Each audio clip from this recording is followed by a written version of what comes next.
were watching along, and you might think, well, we're getting underway slightly earlier than expected. Yes, you're right, there has been some minor chopping and changing of the timetable, meaning that the Alpine Elf Europa Cup will no longer take to the circuit this afternoon. So we have shuffled everything forward, and we will get the Clio Cup action underway just a little bit sooner than was expected. If you are new to the Clio Cup series itself, it's almost a series that hosts, what, 5 separate cups. There's the Clio Cup Europe, Italia, France, Mid-Europe and España.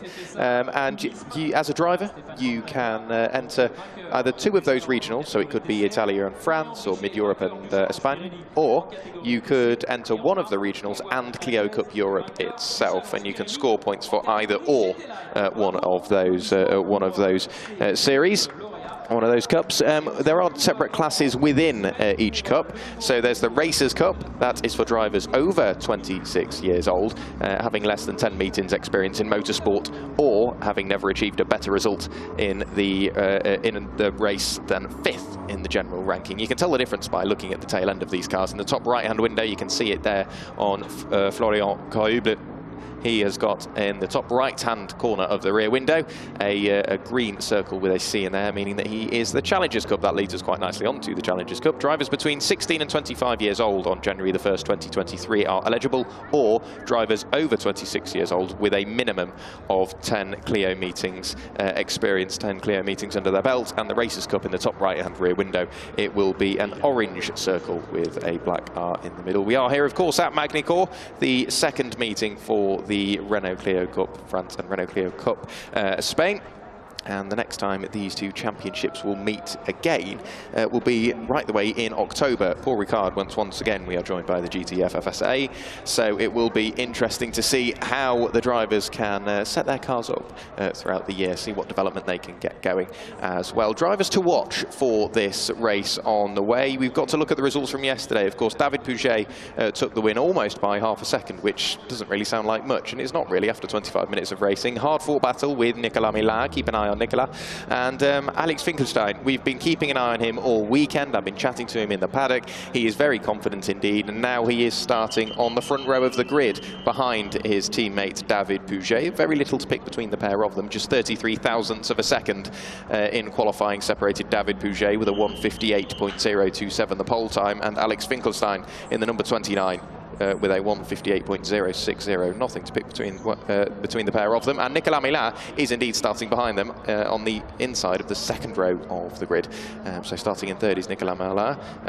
Jeremy Bordegaray, he will start in 4th. And then the 2 Schimps will make up row 3, Alejandro Schimpf and Adrian Schimpf. So keep an eye on those 2 just to work their way forward. The 2 twin brothers, they might get some late spurs of adrenaline and really start to carve their way up in towards that top 4. You can see the personnel has left the grid, around about 2 minutes remaining until we will be able to go Renault Clio Cup racing for the final time this weekend. The next time the French Championship, the Clio Cup France, will take to the circuit will actually be the next round for the Clio Cup series, where both Clio Cup Europe, Clio Cup Mid-Europe, Clio Cup Italia and Clio Cup France all make their way to Spa-Francorchamps on May the 27th and 28th for GT Open. So there's not much of a respite for Clio Cup France throughout the year. Clio Cup Italia have got just as busy of a calendar. There are 9 Clio Cup Europe rounds that are split between the 13 meetings all over Europe. And you can see the grid getting ever thinner of personnel. The brilliant Magny-Cours marshals, as always, doing everything they need to do and more. So a massive thank you to the marshals and the circuit staff and everybody that has allowed this weekend's worth of racing to carry on so faultlessly, even in the rain, in the boiling hot sunshine, and even when we've had cars off the road, maybe red flags and slightly unique situations. The marshals and the circuit staff have dealt with it absolutely brilliantly, and the crowds as well. I've spent a bit of time sat in the grandstands with you all, and it's been a brilliant atmosphere. Even in the it is rather sticky today. It is quite warm. What was slightly warmer than yesterday, I would say, but potentially more humid as well. But the crowds have come in. They've slowly started to thin out throughout the day. However, it's been brilliant walking around the paddock. A real buzz in the paddock and in the grandstands as well. And as the final few personnel work their way off the grid, David Puget is in no strange position for himself. He commonly finds himself on pole position. Yesterday, he put it on pole and won the race. Can he do the same today? Can he have a clean sweep? We saw a similar performance from Vittorio Torelli, pardon me, at Monza just a few weeks ago, April 22nd and 23rd, a clean sweep for Torelli. That meant that he took top honours on home turf. However, David Puget, he is well indeed on home turf, and he is away onto the green flag warming up lap, bringing with him his teammate Alexander Finkelstein, followed by Nicolas Milin and Jeremy Bourdegaray, and everybody else just following on, getting some heat into the tyres. I'm not sure they'll have to put too much work into the tyres and the brakes today. Because like I said, it is very, very warm indeed. Magny-Cours, what, 4.1 kilometres, so not the shortest circuit in the world. 4.41 kilometres, you can see there, 18 degrees outside, so it is quite warm. But there you can see the sector splits as well. Sector 1 very, very quick indeed. Sector 2 more tight and technical, and Sector 3 it's almost all downhill from the very top of the circuit right the way down into the complex. Very interesting spot to watch if you are here at the circuit and you want to see some cars going on 2 wheels or maybe even no wheels as they bounce over all of the curbing down there. Everybody's just slowly working their way into what is Adelaide. There are the 2 chimps, both Alejandro and Adrian, and there's lots of weaving going on, just putting some work, putting the energy through the tyre to get everything up to temperature. Everybody runs a hard Michelin slick tyre if it is dry, and obviously there's the wet alternative also provided by Michelin. And somebody's really putting some work into the tyres. I've got a feeling that could be Jordi Palomera in the Castrol Milan competition entry, flicking the car left and right. And so David Puget, like I say, will start on pole position with Alex Finkelstein alongside. Nicolas Milin and Jeremy Bourdegaray will make up row 2. So it's a GPA Racing row 1, a Milan competition row 2, followed by Alejandro and Adrian Schimpf. Then it's Matteo Lanepoda and Michael Carré, followed by Florian Colluble, Florian Venturi, as well as Aurélien René, Laurent Diadus and Guillaume Mayau will start in 13th, followed then by Rafael Curado and on 15th place. Then it is Samuel Chalin, followed by Javier Tequendez, Fabien Julia, Cedric Delcroix, and Vinny Schunke will round out your top 20 starters. Then it is Palomera Ciodi, followed by Alejandro Romero, Sergio Catalins, Lydia Saint-Pierre, and then it will be Joaquin Rodrigo, Alexandra Albuy, and Benjamin Couvet will round out your 27-strong grid. Working through the complex is David Puget, followed by Alex Finkelstein. So, looking at it now, it's a GPA Racing front row of the grid, followed by a Milan competition row 2 of the grid, and then it is an AST competition row 3 of the grid. So there's a lot of teamwork to be had in this race. So the front 3 rows all occupied by 3 separate teams, but they've all got their teammate alongside. So we could see some very, very strong teamwork throughout this race. And it'll be really interesting to see just whereabouts everybody lines up. We'll just wait for the final few drivers just to work their way onto the grid after their green flag warming up lap, and we will get 25 minutes plus 1 lap worth of racing back underway once again for the final time this weekend. But David Puget, he's got it all to do. He's got that race 1 win to defend. Everybody is in order. Medical car at the back of the grid. All yellow flags withdrawn, which means we are ready to go racing. 5 lights will go on in just a few moments' time. There's 1, there's 2, there's 3, there's 4, 5 lights on.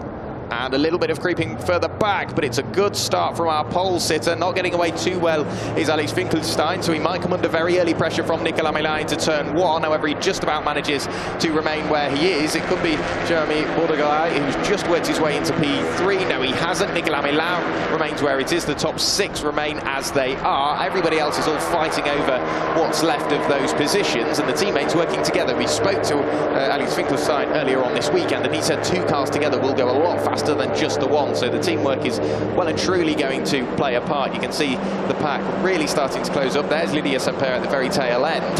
However, David Pouget, he's trying to bridge the gap a little bit, or try and pull away from his teammate Alex Finkelstein, who is under intense pressure from Nicolas Milin, who's all over his tail. There's a couple of cars slowing down in the mid-pack, and I think that might have caused a little bit of contact. Everybody's got away with it, no major damage caused.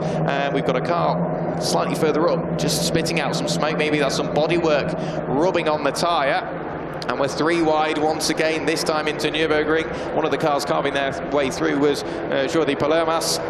However, everybody remains as they are. It is still David Pouget leading from Alex Finkelstein, and Nicolas Milin and Jeremy Bourdegaray will remain in P4. The mid-pack is really where you want to be watching. The Shimps trying to keep track of the cars in front. Alejandro Shimp still leading Adrian Schimpf, who is coming under ever more pressure from the 111 of Matteo Lanepotax. We've had a car off and into the gravel, bouncing their way through. We'll try and pick out exactly who that is.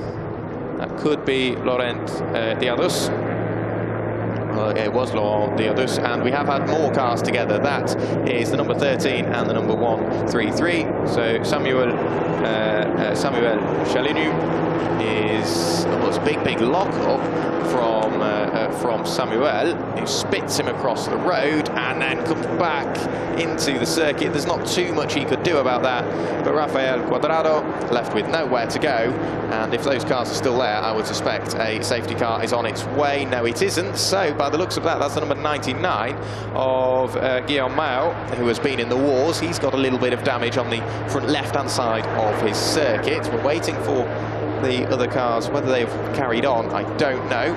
Hopefully it was light enough of a touch to minimise any sort of safety car intervention. Under pressure is the number 7 of Michael Cae. He is under pressure from, is that Florian Coruble, potentially just sat behind, trying to work his way through. Yes, it is Florian Coruble to the inside. A big lock-up that time from Adrian Schimpf. Florian Coruble works his way up the inside, and that's a position made. Michael Cae down another position. And for the moment, it looks like David Pouget is really starting to pull away from Alex Finkelstein behind. Nicolas Milin is all over the coattails. We have had the cars into the pit lane, so Laurent Diadus in the pit lane getting some gentle work being done to it by the sounds of that.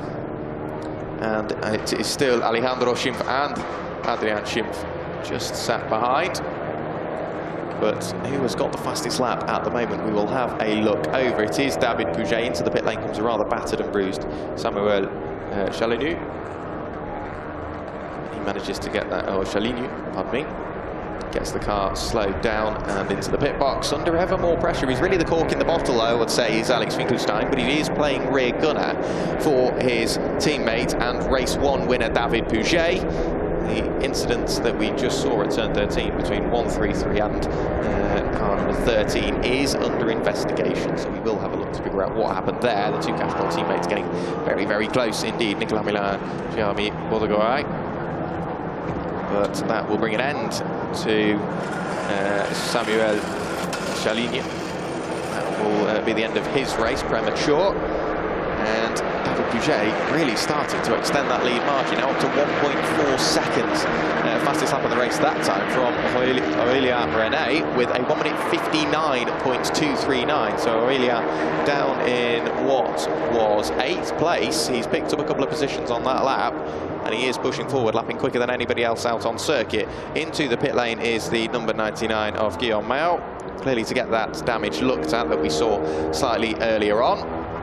A little bit of lap traffic potentially now for David Pouget to deal with. A little look up the inside there. The teammates may be battling away. By the looks of that, Nicolas Milin is now behind Jeremy Bourdegaray. And both Alejandro Schimpf and Adrian Schimpf just following each other around at the moment. So Laurent Diadus is going to have to sort of peel his way off the racing line to allow David Pouget by.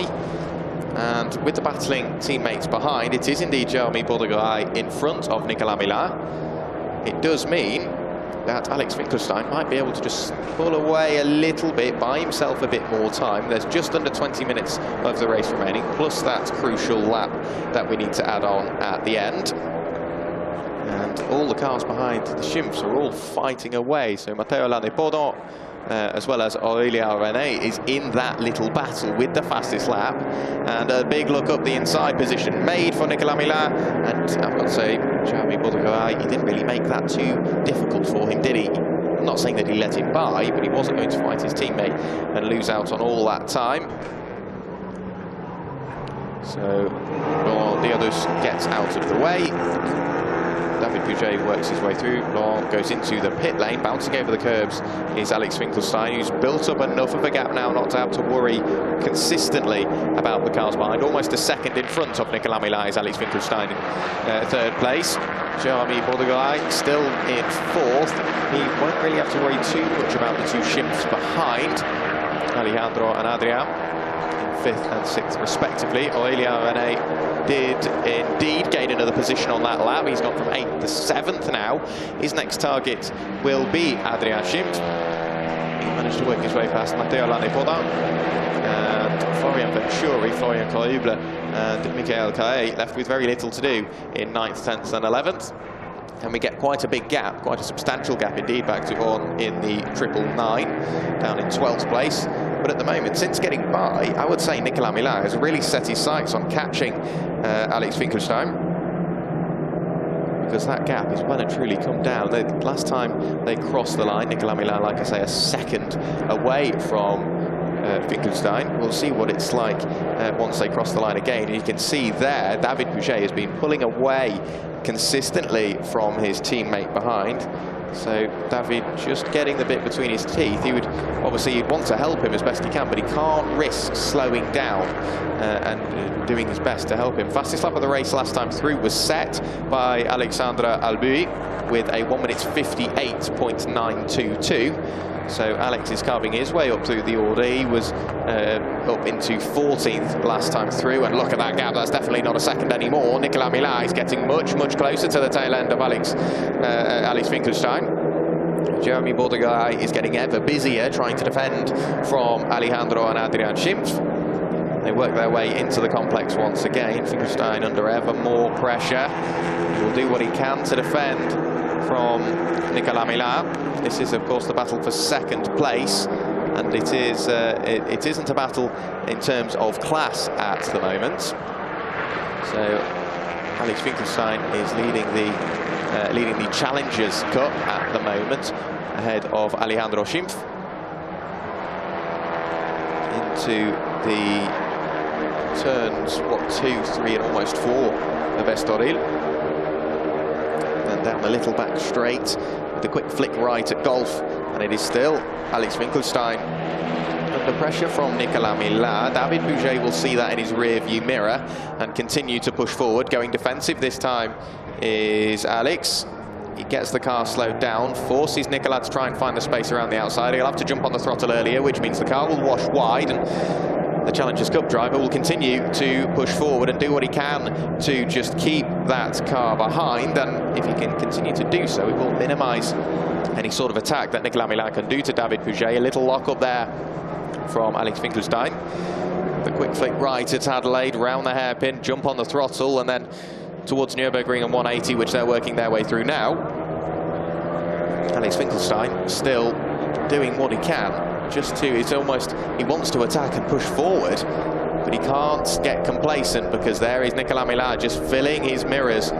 Little looks to the left, little looks to the right, and that's all you need to do to distract a driver, especially in this heat and this high intense battle. Another look up the inside, that time from Nicolas Millar. Thought he was going to go for it, got the car slowed down and tucked back in. No further investigation in terms of the accident that we saw earlier on between the 133 and 13 numbered cars.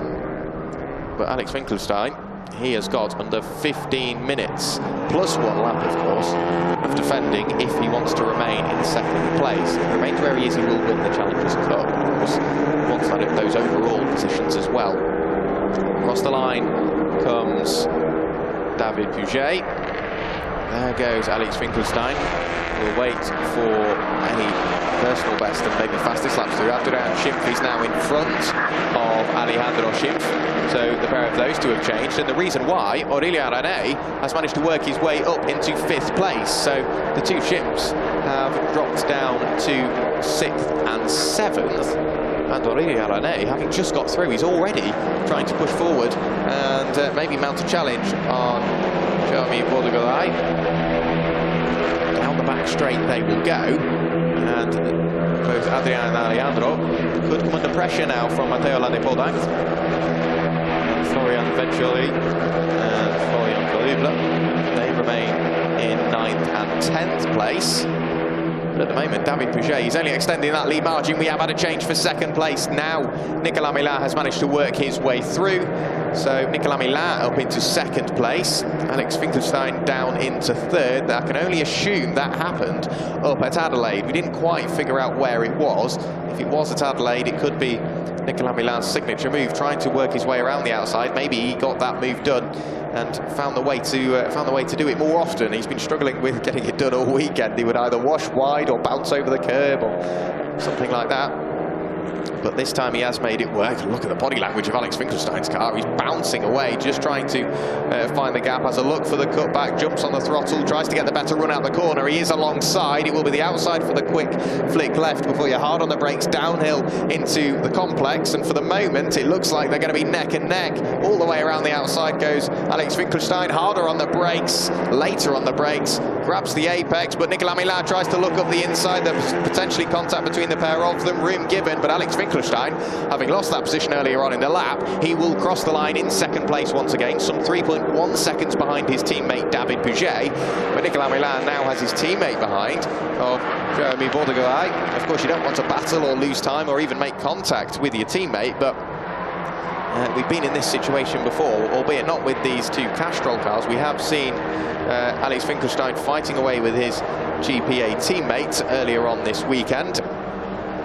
However, for the moment, Nicolas Millat, as far as he's concerned, he has backup. If he wants to go for the move, he can look one way, look the other, and maybe allow the guy behind just to help him through. This time, later on the brakes, will he be in towards Adelaide? He'll look for the cutback with Finkelstein, but he's forced to the outside, and that's what I mean.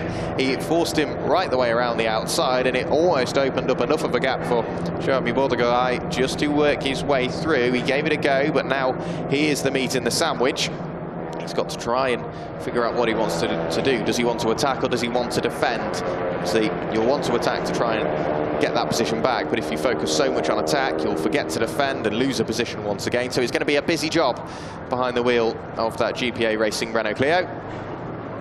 It looks like, having got by Nicolas Millat, is only extending that margin ahead of Alex Finkelstein. And David Puget is only pulling away from the cars behind. Still in 5th place is Aurélien René.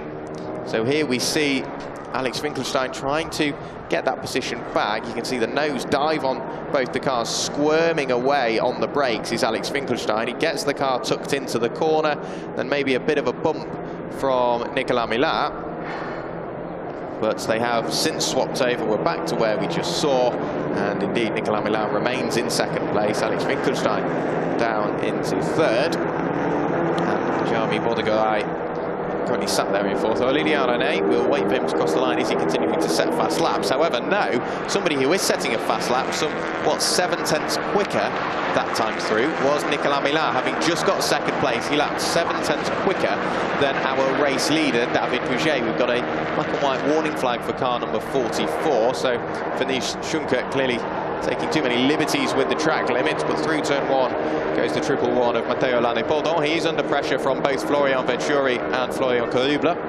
The pair of those two fighting away. They're catching up to the tail end of Alejandro Schimpf, who has got Adrian just slightly further up the road, his twin brother. There is David Puget working his way through Adelaide now with quite a healthy lead. 2.8 seconds last time he crossed the line, 10 minutes plus 1 lap to go.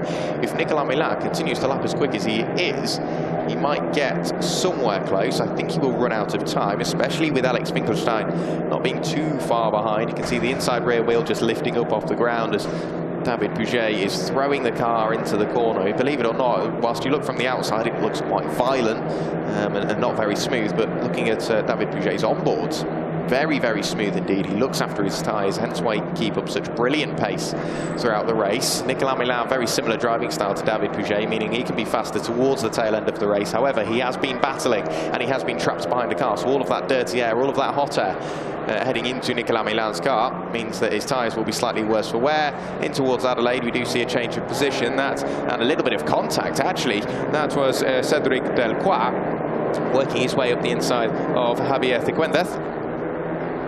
And Javier trying to go for the cutback and maybe just didn't give ample time to allow Cédric to work his way through. Through the complex goes David Puget. Under 10 minutes to go now. Bouncing over the curbs, not taking any prisoners in regards to track limits as David Puget. Crosses the line now and he's only 2.5 seconds clear of Nicolas Milin. Alex Finkelstein will remain in third place. However, he still has Jeremy Bourdegaray behind. So your overall race leader is David Puget. The Challenger leader is currently sat in third overall, Alex Finkelstein. And the Racer Cup leader is currently sat in fourth behind Alex Finkelstein, Jeremy Bourdegaray. So both overall and class leaders all within the top four at the moment.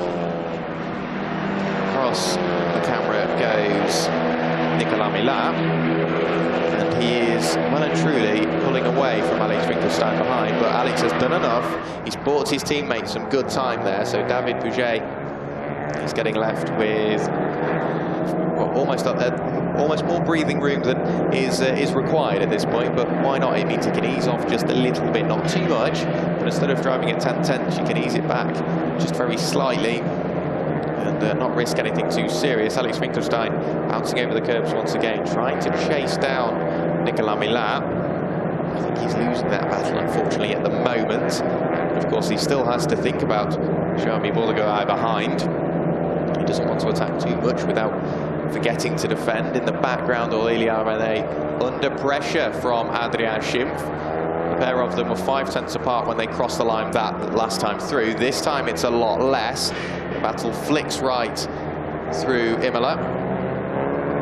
And I've got to say, Adrien Schimpf is well and truly putting that pressure on. They just disappear out the bottom of shot there. And then Matteo Lanepodo, Florian Venturi and Florian Corrible have all worked their way through and past Alejandro Schimpf. So Alejandro, after starting in 5th place, the inside of the 3rd row of the grid, is right the way down to 10th now. He's only losing places. And across the start-finish line once again goes David Puget. The lead gap is down to 2.1 seconds.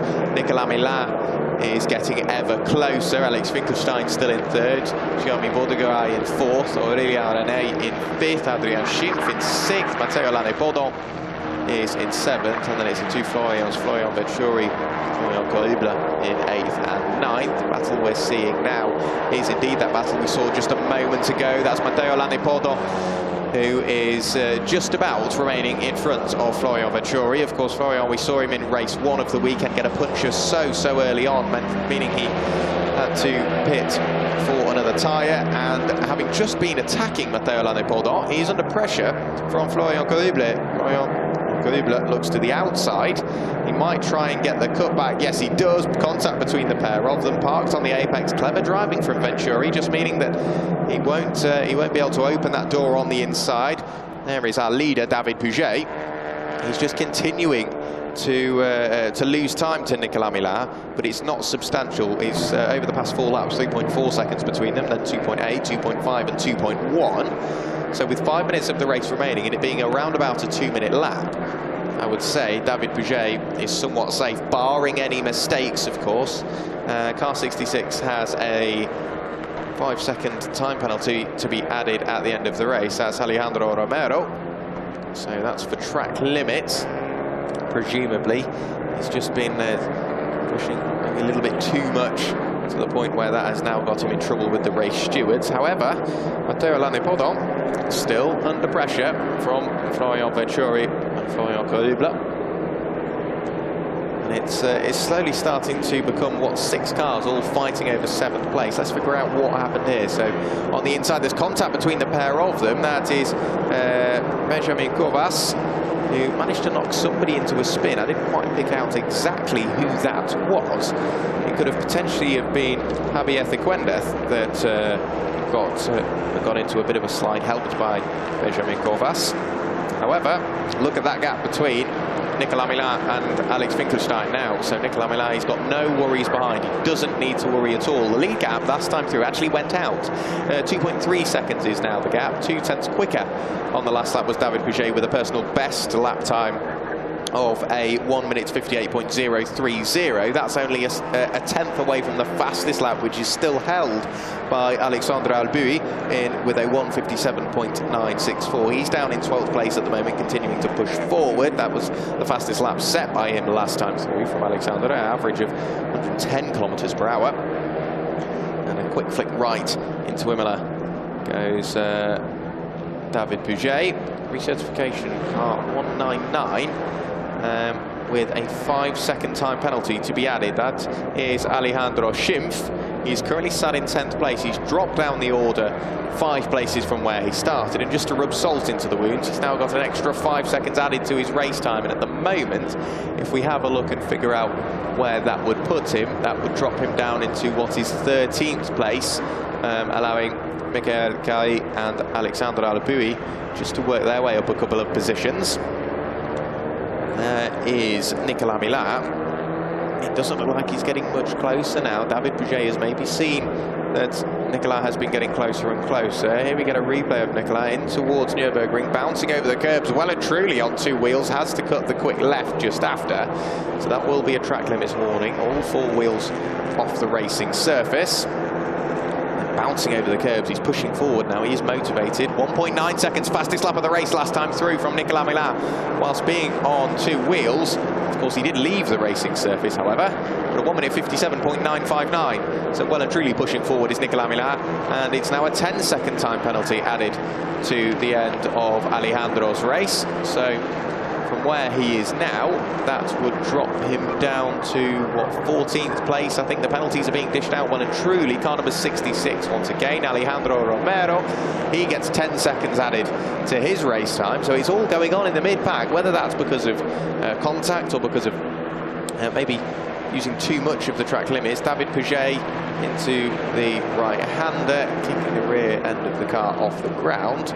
And he was very deep on the brakes. He managed to get the car slowed down nonetheless. Car 10 has got a track limits warning. That is Sergio Casalins for Motorismo Racing Team.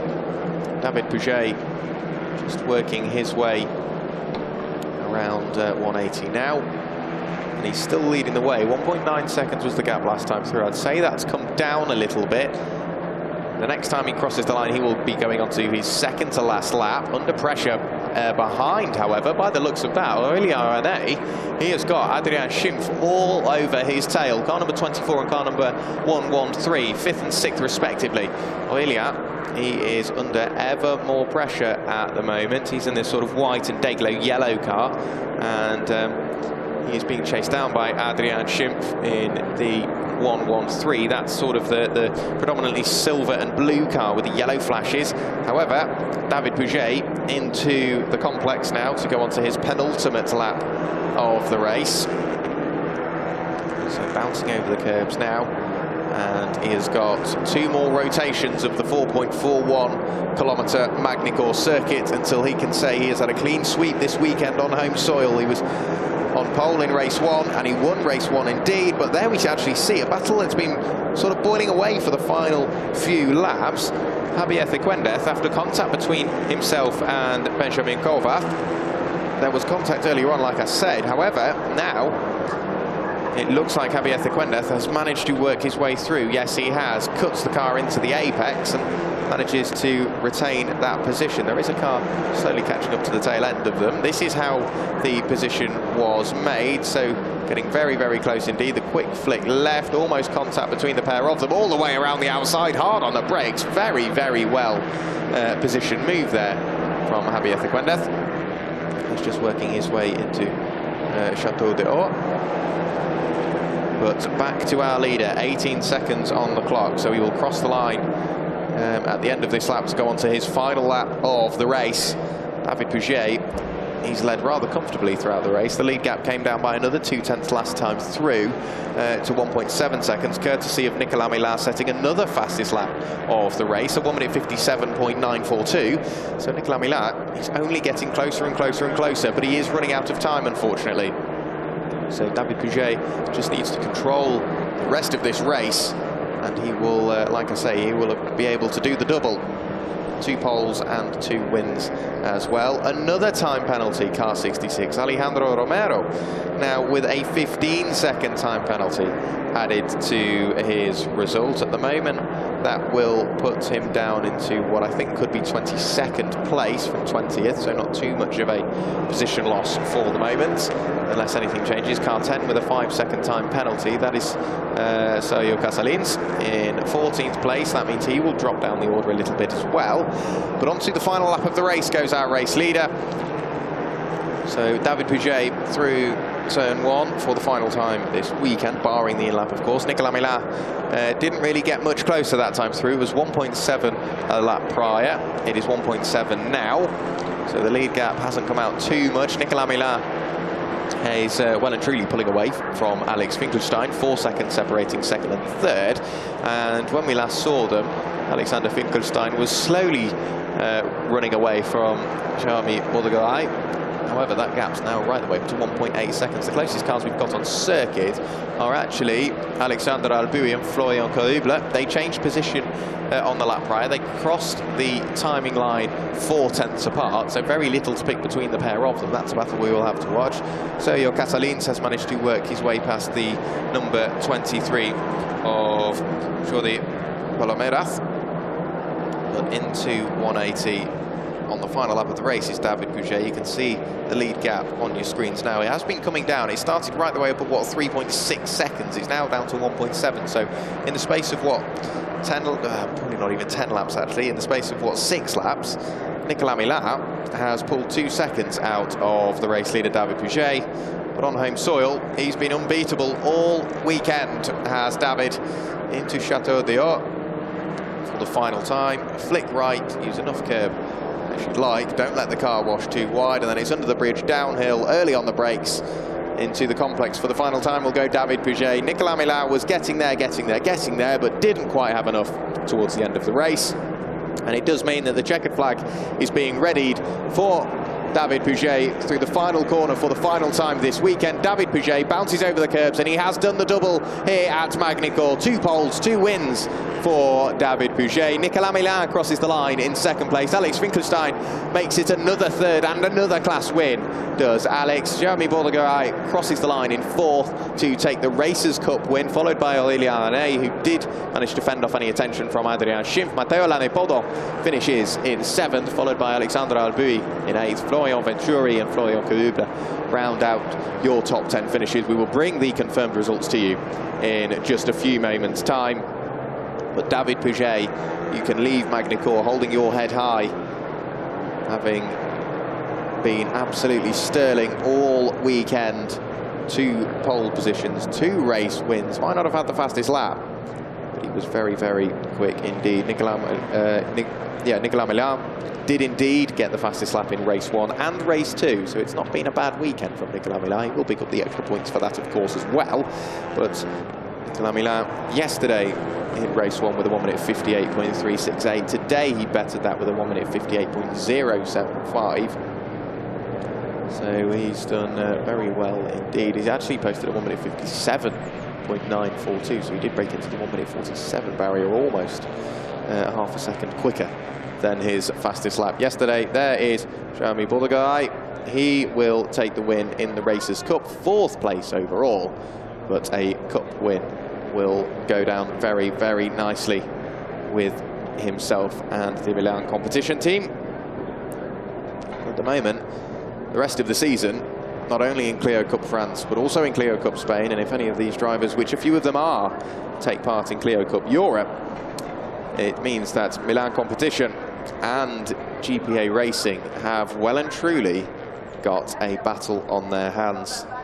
So the next time, like I say, these two championships will meet directly will be at Paul Ricard in October 7th and 8th. Once again, joining up with GT-FFSA. Hopefully I will be at that one as well, so I'll be able to run you through the action once we return to France once again. But the two teammates up at the top, David Pouget and Alex Finkelstein, first and third, getting their photo opportunities. And they will work their way into the paddock and towards the podium. Indeed, David Pouget, unbeatable all weekend. Vittorio Torelli at Monza did the same, but David Pouget here at Magny-Cours, nobody had anything else to throw at him. And what a way to end a weekend's worth of racing, not only for the Clio Cup, but here at Magny-Cours as well. The Clio Cup series never disappoints, and they never fail to amuse either. They produce some brilliant, brilliant racing. And the Magny-Cours marshals doing a brilliant job just to direct all of the cars, letting them know where to go and whereabouts to feed their way in. Everybody, apart from the top three, of course, working their way down the pit lane. Applause from the paddock, from the podium area. David Pouget will get out of his number 15 GPA Racing Renault Clio after doing a brilliant job all weekend. You can't ask any more from him. Of course, some might say he could have got the fastest lap in both races, but of course the fastest lap doesn't win you those races. He's been quick, clean and consistent, which means he can stand on the podium once again. The winner of race one, the winner of race 2, David Pouget, will be joined on the podium by his teammate Alex Finkelstein, meaning that GPA Racing have had a rather sterling weekend. And David just saying a congratulations to his mechanic. A big hug from Alex Finkelstein. The two teammates in deep discussions about what was going on. And I'm sure very shortly into shot will come Nicolas Millat. David Pouget and Nicolas Millat, no strangers to the podium. They often find themselves both on the top and the second step. And I'll leave that down to you to decide which one gets the most top and bottom, really. But at the moment, Nicolas Millat, he's got to settle for second best this weekend. David Pouget, unbeatable, like we said, on home turf. He's done a brilliant job. And to be fair, he doesn't look too phased, does he? He looks like he could go out and do it again. And then a quick handshake with Nicolas Millat, smiles and a quick chat. Lots of laughter as well. That's one thing to note about the Renault Clio Cup Series paddock. It's absolutely full of laughs. Here are the highlights.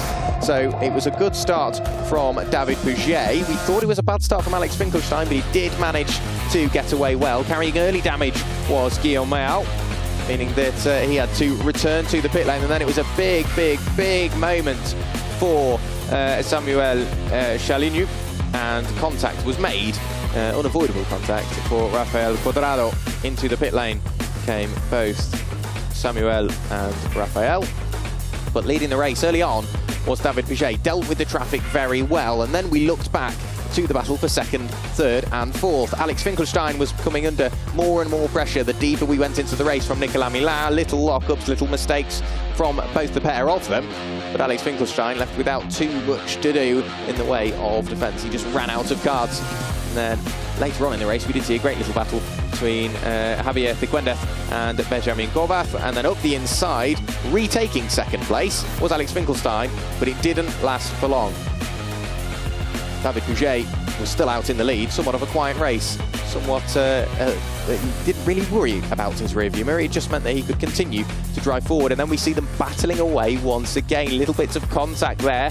So Cédric Delcroix, a bit of pressure from Javier Piquendez, but Nicolas Millat was still pushing forward, having disposed of Alex Finkelstein. He set his sights high and was chasing down David Pouget. We saw yet more contact for Javier Piquendez. It was quite a bump and run race for Javier. It didn't really come to him as well as he would like. Nicolas Millat, having pulled away from Alex Finkelstein, he was chipping away ever more at David Pouget's lead. Couldn't quite get close enough, just ran out of time towards the end, but he was well and truly getting closer and closer and closer. Fastest lap of the race at this point from Nicolas Millat, and he just continued to run away from Alex Finkelstein and close up to the tail end of David Pouget. But on home soil, having set the pole time yesterday and getting to the top step of the podium yesterday, somewhat done the same today. Much later on the brakes this time, however, was Javier Tequendez without any sort of contact, meaning he could work his way up yet another position.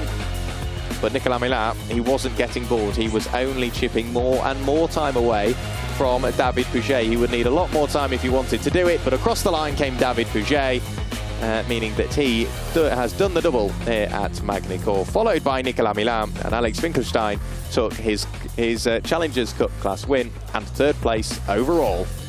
Now onto the podium is Alex Finkelstein, Nicolas Millat is second, and to the top step once again is David Pouget. David Pouget, a sterling attendance all weekend. He's done a brilliant job throughout the entire weekend to get that car on the top step of the podium both times. Now it's time for the national anthem of the winning driver.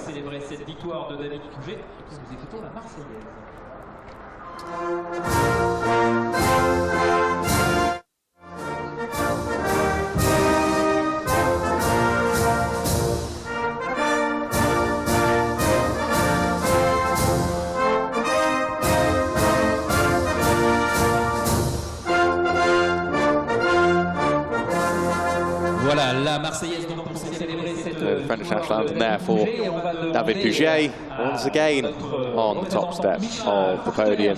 Brilliant job, David and the entire GPA crew. They don't half bring some cars with them as well. They do have a very, very respectable collection of Renault Clios. Alex Finkelstein gets what are some very, very pretty trophies from Renault this year. He gets the third place. Nicolas Millat gets the nice and shiny second place, and David Pouget, the one that everybody worries about on the top step of the podium, will get the first place trophy. He does have a member of the team alongside him as well to accept the first place team's trophy. Nice little testament that Renault do there to make sure that the team get recognised for their achievements as well. The media will get all their chance to get the photos. They will be able to get all the photos indeed. Cheers from the crowd. A big round of applause from everybody as well. And that is quite a nice podium indeed. Whether we will run through, you can see there, that was Simon de Villepoix. Just a quick shake of the hand with Alex Finkelstein, the French Clio Cup France coordinator there. Is Simon. He's been working hard all weekend, as well as everybody back at the Renault Clio Cup Series. Laurie been doing a sterling job of just making sure everything runs to time and everybody works perfectly. I think that will bring an end to the podium. Are we going to do the class podiums? I don't believe so. Everybody is working their way away, so I'm sure in a few moments' time we will be able to bring the results to you. But that is the end of all of the action here from Magny-Cours this weekend. The Clio Cup Series have been an absolute pleasure to run you through. And David Pouget, unbeatable on home soil. I've been Jack Werrell running you through the Clio Cup commentary this weekend. And we will see you all in a few weeks' time at Spa. Bye-bye.